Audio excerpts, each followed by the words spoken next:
Queremos agradecer a Deus por nos ter dado esse tempo de estarmos aqui juntos para podermos aprender a palavra do Senhor. Nós antecipamos de que esse é um lugar especial, temos aqui um novo cenário e queremos, antes de mais, agradecer aos nossos técnicos, aqueles que estão cá diante de nós, mas não os vedes, que terão feito um trabalho arduoso, um trabalho excelente. E temos aqui conosco o pastor Vinte, que é o comandante dessa equipe. Nosso muito obrigado por tudo quanto o Senhor fez por ti e aquilo que vai fazendo por si. Que o Senhor nos abençoe grandemente. Nós nos saudamos com esse gesto assim. Esperamos que esse método pare imediatamente, para que nós voltemos a saudar-nos como normalmente, tradicionalmente, dando a nossa mão. Mas, infelizmente, o mundo nos levou a este tipo de nova saudação. Não devemos ficar desencorajados, porque cedo e muito breve Deus vai nos ajudar e essa crise vai terminar. Nós gostaríamos de agradecer a Deus porque é um momento especial para si e para mim, porque nos deu esse belo dia do sábado. O sábado remonta desde a criação do mundo. Para aquele que é cristão, sabe perfeitamente que o mundo foi criado em 6 dias. E no 7º dia, o Senhor descansou da sua obra. Por isso mesmo, estamos aqui para celebrarmos esse dia extraordinário, um dia abençoado, santificado e para o nosso próprio bem. E gostaríamos também de agradecer àqueles que fizeram com que esse programa, mesmo estando longe, tivesse lugar, estivesse no ar. Sabemos que há muitos irmãos e irmãs espalhados em toda a parte do mundo, na América, na Ásia, na Europa, no Brasil, em África, em todo lado. Que o Senhor esteja convosco. Sem a vossa presença, sem a vossa ajuda, sem a vossa contribuição, esse trabalho é em vão. Por isso nós queremos dizer muito obrigado ao seu contributo e à sua participação nessas atividades da nossa igreja. E antes de abrirmos as Sagradas Escrituras, permitam-nos que façamos uma oração. Bom Pai que está nos céus, nós queremos te agradecer porque és um Deus de amor, um Deus de paz, de tranquilidade, o nosso Criador. Estamos diante de Ti esta manhã para podermos falar sobre Si e para podermos sondar o segredo da salvação que o Senhor promete a cada um de nós. Abra nossas mentes para que tudo aquilo que nós poderemos ouvir que seja benéfico para restaurar as nossas vidas espirituais. Pedimos essa graça em nome de Jesus. Amém. Nós queremos dar graças a Deus porque Ele nos concedeu mais um sábado nas nossas vidas. O sábado é um dia deleitoso, é um dia de paz. É um dia em que nós entramos em relação com o nosso Criador. O sábado é um dia em que, inclusive, os animais descansam. É só um milagre divino. E nós gostaríamos de agradecer a vossa presença diante de nós. E não está diante de nós, mas estão diante do nosso Criador. Enquanto celebramos esse sábado, que o Senhor vos abençoe grandemente. Que o Senhor esteja convosco. Que o Senhor possa enriquecer-vos cada dia que passa, sabendo o segredo da sua salvação. Nós gostaríamos de falar esta manhã de um tema bastante discutido por muitos teólogos. Um tema muito profundo que tem a ver com a salvação do homem. O tema que vamos estudar esta manhã é uma teologia de atraso.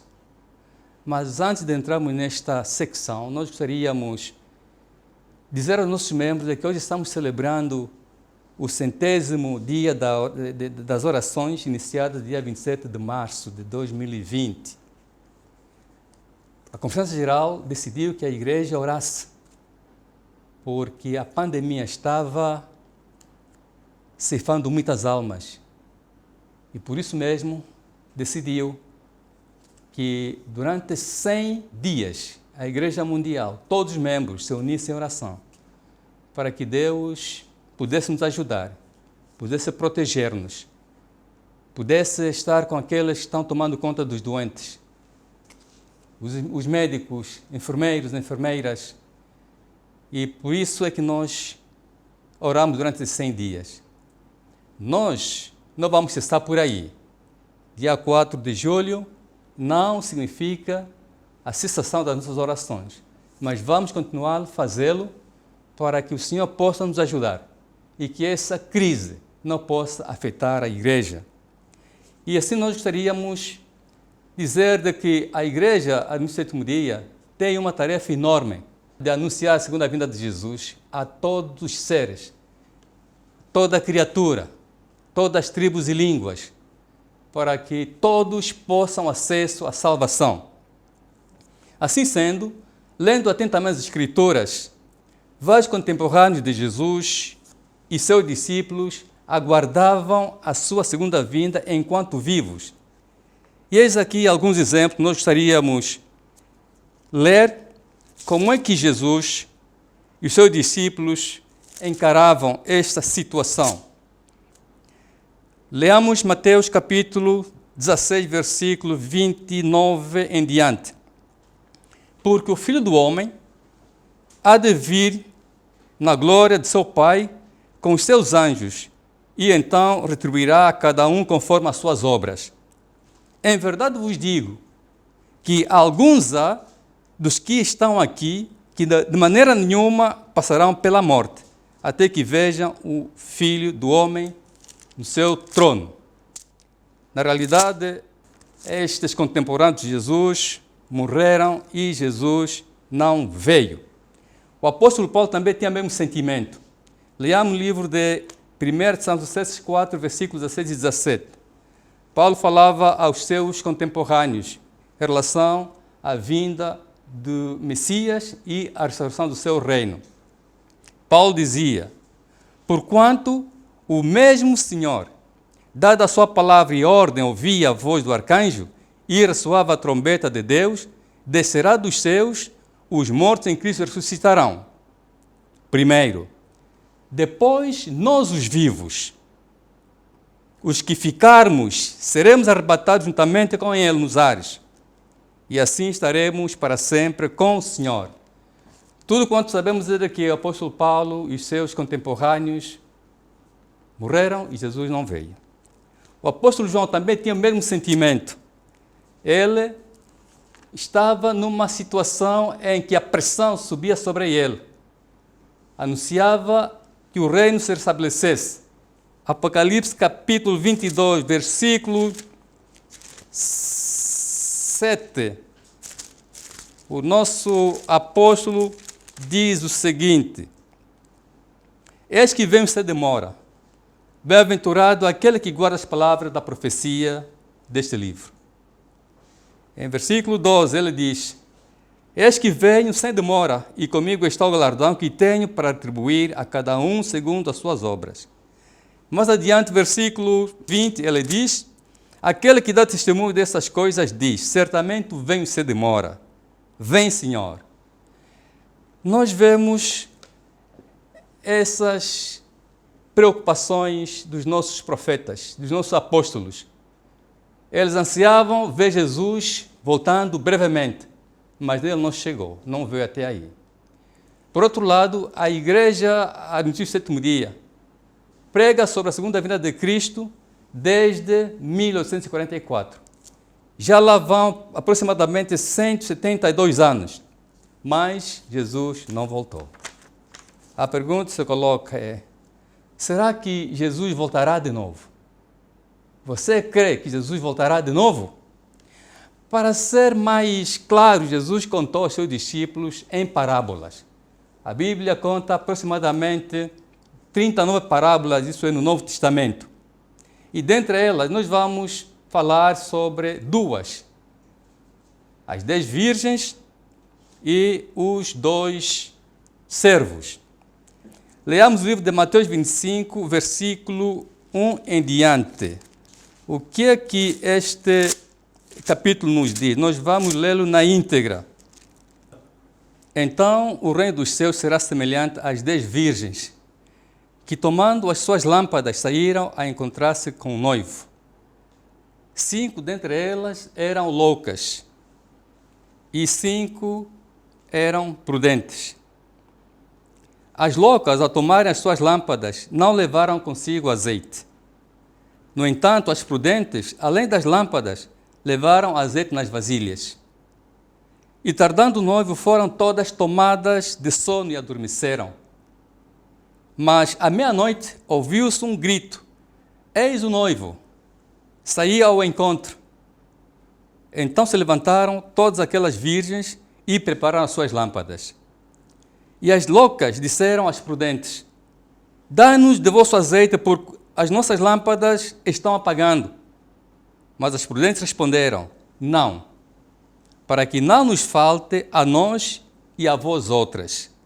Ide antes aos que o vendem e comprai-o. E saindo elas para comprar, chegou o noivo e as que estavam apercebidas entraram com ele para as bodas e fechou-se a porta. Mais tarde chegaram as virgens nécias, clamando: Senhor, Senhor, abra-nos a porta. Mas ele respondeu: em verdade vos digo que não vos conheço. Vigiai, pois que não sabeis nem o dia, nem a hora. Prezados irmãos e irmãs, esta é uma parábola muito profunda para nós. Aqui a questão é de atraso e falta de preparação. A irmã Ellen White, fazendo uma descrição desse cenário, ela explica como é que Jesus narrou aos seus discípulos esse evento, esse cenário.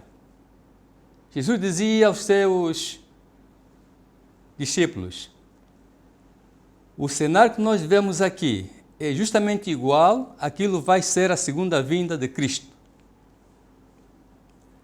Jesus estava sentado no Monte das Oliveiras e naquele tempo os casamentos tinham lugar às noites.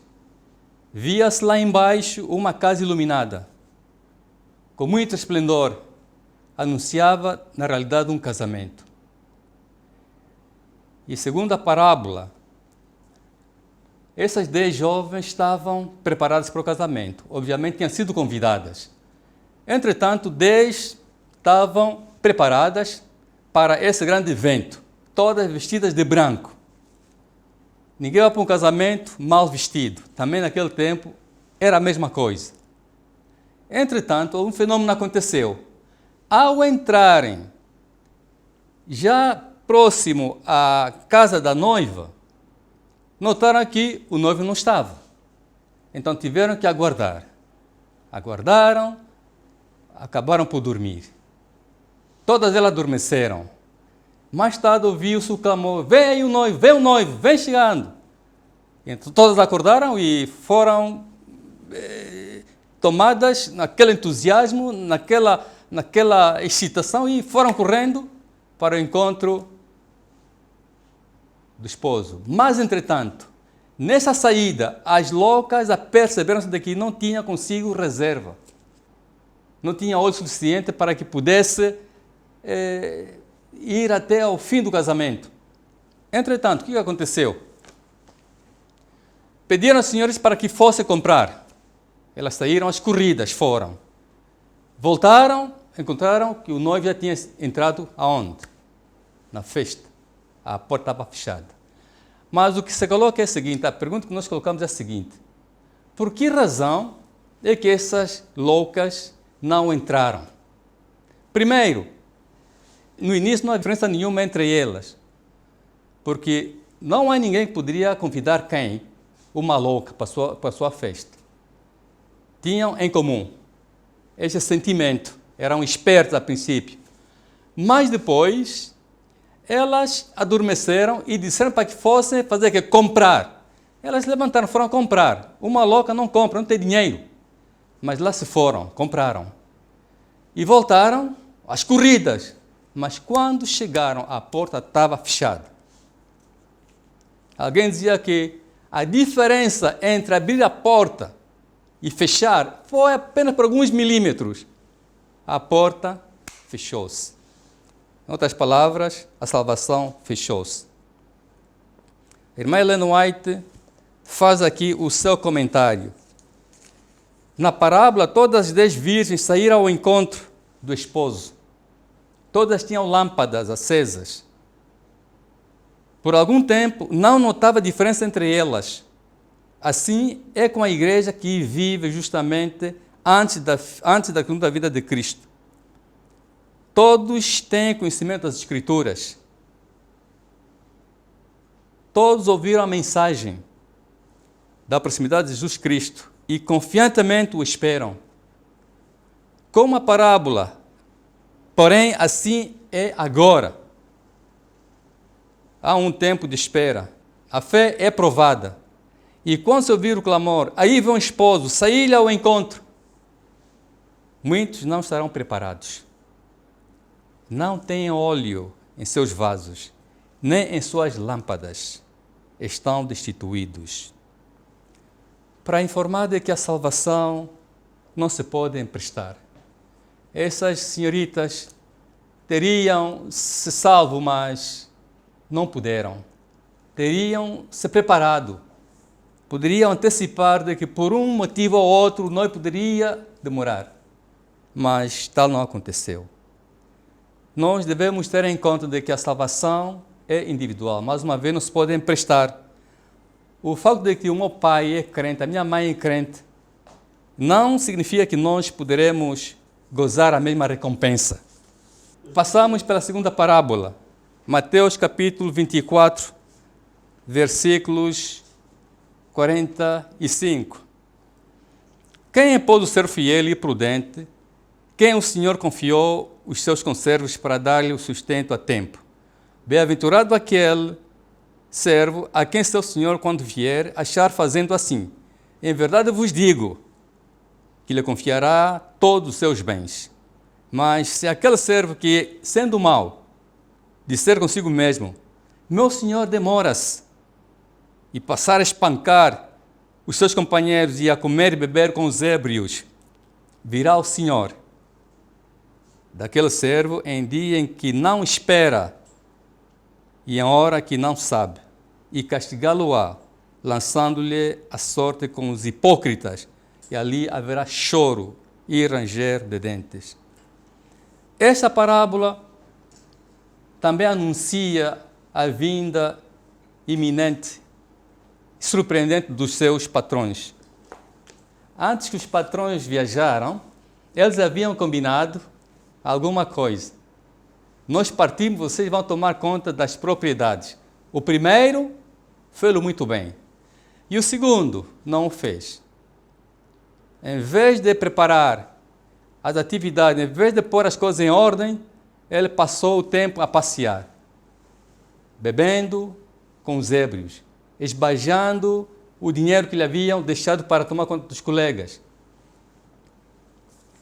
E o Senhor voltará numa hora, um momento em que ele não aguarda.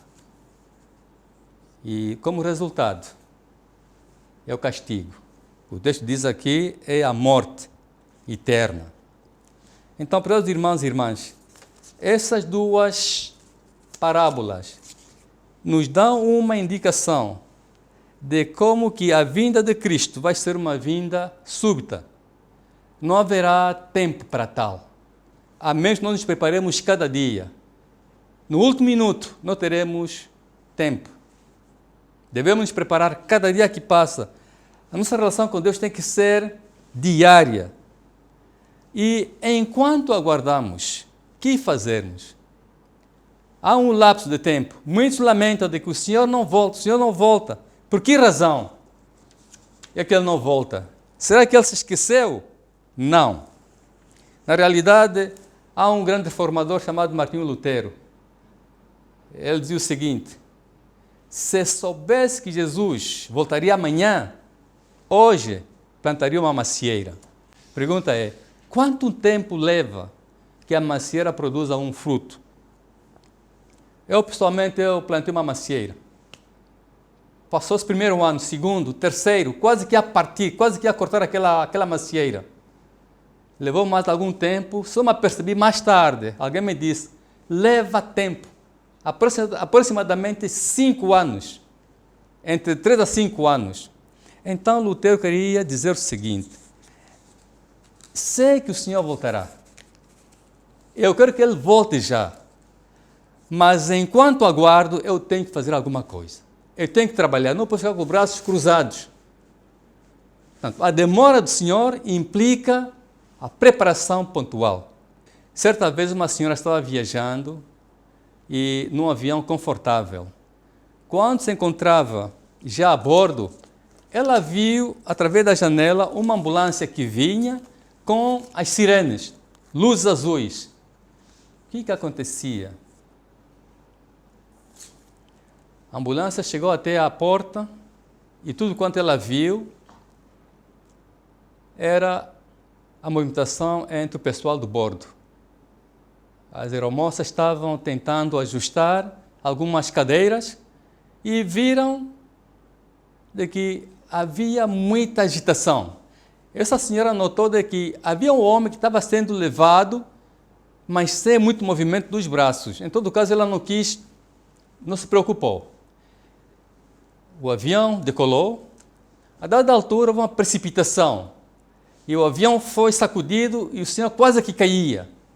Alguém veio e ajudou o senhor e sentou-se. O avião estava voando. A dada altura, as aeromoças passaram a distribuir a alimentação, comida e bebida. E lá foram comendo. Mas essa senhora notou de que o seu vizinho não comia. A comida estava diante dele. E como em alguns lugares não se pode dialogar, as pessoas olham uns aos outros, então a senhora não fez caso. O avião relançou-se e a dada altura ela preocupou-se e perguntou ao senhor: o senhor tem a comida na mesa, o que é que se passa? Não sente fome? E ele disse: sim, sinto fome. Então qual é o problema? Por que não comes? E ele disse: minha senhora, infelizmente, eu não posso porque tenho braços paralisados. O senhor quer comer? Sim, quer comer. A senhora moveu-se e foi até aquele lugar. Afastou o pratinho dela e começou a dar de comer ao senhor.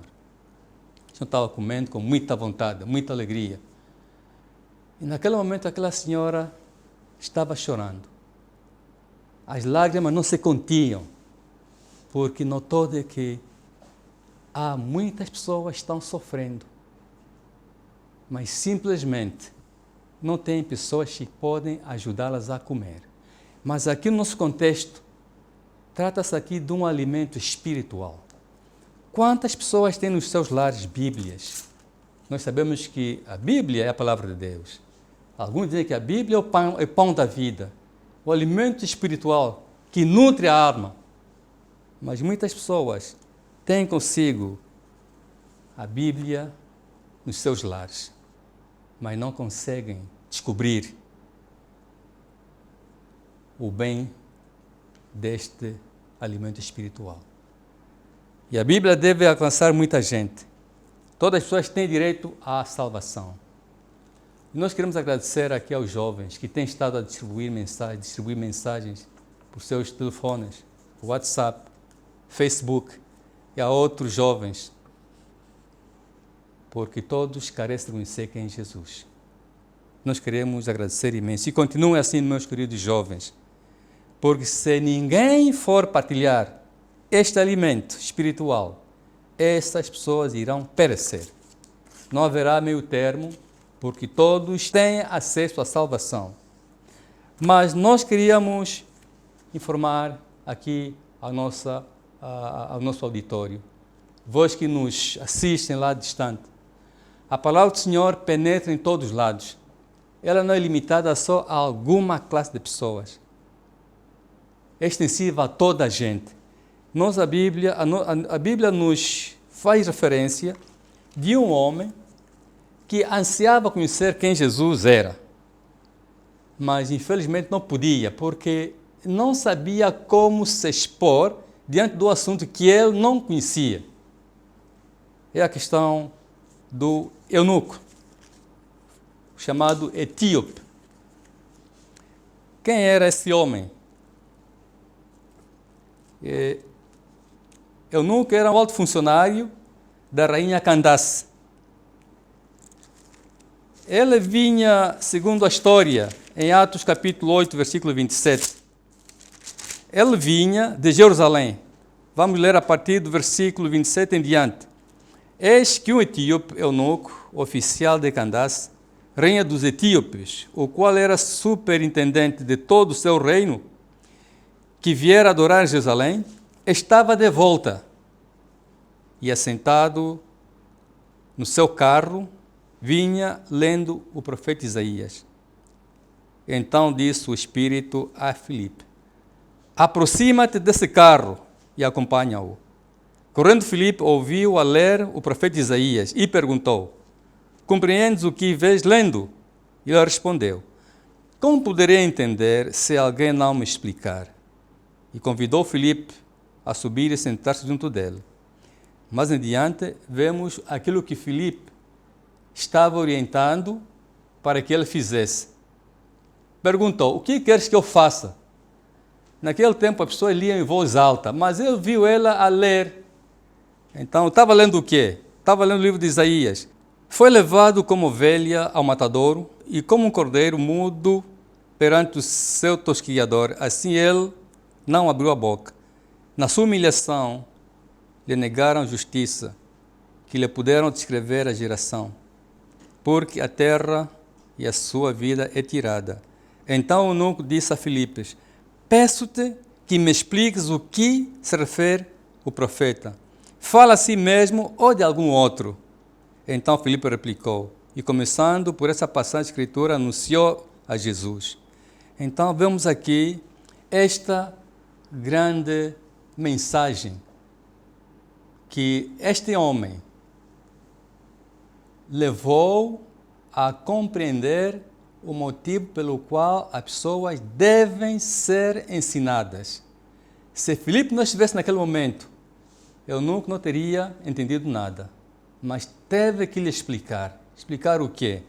O segredo da salvação. Versículo 29, quando saíram da água, o Espírito do Senhor arrebatou a Filipe, ele foi batizado. E a segunda parte diz, e ele foi seguindo o seu caminho cheio de júbilo. Ele ficou satisfeito, ficou alegre. Entretanto, meus irmãos e minhas irmãs, na vida cristã há sempre problemas. Nós sabemos que muitos acabam por desistir. De tanto esperar que Jesus volte, abandonam a igreja. Nós devemos lembrar aquilo que se passa em muitos países. Não há cristianismo. As pessoas tentam todos meios para poderem seguir Jesus, mas não há essas formas, não há essa possibilidade. E nós temos uma grande oportunidade. Por exemplo, no meu país, em Angola, há liberdade religiosa. É o tempo que nós devemos tudo fazer para anunciarmos Jesus. Conforme dizia, muitas pessoas abandonam a igreja devido ao desconforto que eles encontram nas igrejas. E muitos abandonam. Se nós nos recordarmos a história de Noé, Noé pregou durante 120 anos. Jesus, Deus mandará cá a chuva virá, irá destruir essa nação toda. Mas o povo não quis, não aceitou. Apenas Noé e a sua família entraram na arca. A porta fechou-se e tudo parou. Os que entraram ficaram salvos. Noé, sua família e os animais. E todos aqueles que estavam do outro lado da porta pereceram. De fato, aquele lugar não era o melhor. Imagine estar numa arca, num grande barco, tantos animais aí. O ambiente não era bom. Imagina o cheiro do esterco aí dos animais. Mas é aonde havia salvação. Por isso mesmo, minha irmã, meus irmãos, não fiquem desanimados. Se há um problema na igreja, lide-o com paciência e coragem. Problemas não vão cessar, irão continuar para sempre, até quando Jesus voltar. Mas não abandone a igreja. É lá onde se encontra a salvação. Jesus está aí. Irmãos e irmãs, o apóstolo Pedro nos traz cá umas informações, de um lado amedrontosos, mas do outro também esperançosos, em relação à segunda vinda de Cristo. Quando ele viveu naquele tempo, as pessoas já estavam a resmungar. Jesus não vem, prometeu vir, não vem. O que acontece? que está acontecendo? Vamos ler o livro de 2 de Pedro, capítulo 3, versículos 4. Comecemos, versículo 3. Tendo em conta, antes de tudo, que nos últimos dias virão escarnecedores, com os seus escárnios, andando segundo as suas paixões, e dizendo: onde está a promessa da sua vinda? Porque desde que os pais pereceram, todas as coisas permanecem como desde o princípio da criação. Para eles, nada mudou. Tudo estava andando normalmente. Mas o texto diz, versículo 7, ora os céus agora existem, e a terra pela mesma tem sido tesourada para o fogo, estando reservados para o dia do juízo e a destruição dos homens ímpios. Da mesma maneira que o mundo foi destruído pelas águas, aqui está reservado pela quê? Destruição pelo fogo, mas só para pessoas injustas. E então, qual a resposta a essa preocupação? Por que ele não vem? Será que está demorando sua promessa? E versículo 9, o texto diz: não retarda o Senhor a sua promessa, como alguns a julgam demorada.